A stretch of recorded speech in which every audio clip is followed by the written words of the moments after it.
Supreme കോടതിയുടെ 51ാമത് chief ജസ്റ്റിസായി Sanjeev Khanna ചുമതലയേറ്റു. രാഷ്ട്രപതി ഭവനിൽ നടന്ന ചടങ്ങിൽ രാഷ്ട്രപതി ദ്രൗപദി മുർമു സത്യവാചകം ചൊല്ലിക്കൊടുത്തു. ചീഫ് ജസ്റ്റിസ് സഞ്ജീവ് ഖന്നയ്ക്ക് 2025 മെയ് 13 വരെ 6 മാസം കാലാവധിയുണ്ട്. I, Sanjeev Khanna, having been appointed Chief Justice of the Supreme Court of India, Chief Justice of the Supreme Court of India, രാഷ്ട്രപതി ഭവനിൽ നടന്ന ചടങ്ങിൽ പ്രധാനമന്ത്രി നരേന്ദ്രമോദി, ഉപരാഷ്ട്രപതി ജഗദീപ് ധൻഖർ, പ്രതിരോധ മന്ത്രി രാജ്നാഥ് സിംഗ്, പാർലമെന്ററി കാര്യമന്ത്രി കിരൺ റിജിജു, നിയമമന്ത്രി അർജുൻ റാം മേഘ്വാൾ, മുൻ ചീഫ് ജസ്റ്റിസ് DY ചന്ദ്രചൂഡ് എന്നിവർ പങ്കെടുത്തു. 65-കാരനായ ചീഫ് ജസ്റ്റിസ് സഞ്ജീവ് ഖന്നയ്ക്ക് 2025 മെയ് 13 വരെ 6 മാസം കാലാവധിയുണ്ട്.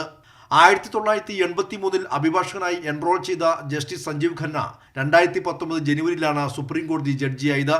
2005 ദില്ലി ഹൈക്കോടതി അഡീഷണൽ ജഡ്ജിയായി. 2006 സ്ഥിരം ജഡ്ജിയുമായി.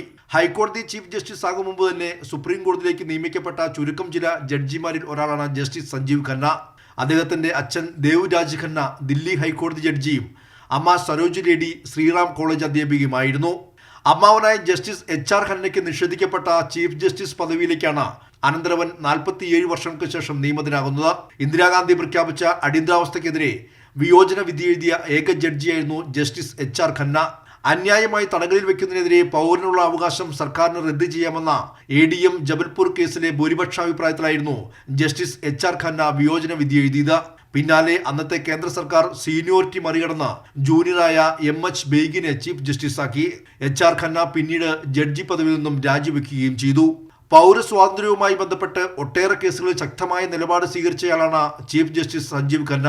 2019 വിവരാവകാശ നിയമത്തിൽ ചീഫ് ജസ്റ്റിസിന്റെ ഓഫീസും അപേക്ഷകൾക്ക് വിധേയമാകാമെന്ന സഞ്ജീവ് ഖന്നയുടെ വിധി ജുഡീഷ്യൽ രംഗത്തിന് കൂടുതൽ സുതാര്യത നൽകി. അരവിന്ദ് കെജ്രിവാളിന് മദ്യനയ കേസിൽ ജാമ്യം നൽകിയതും ഖന്നയുടെ ബെഞ്ചായിരുന്നു.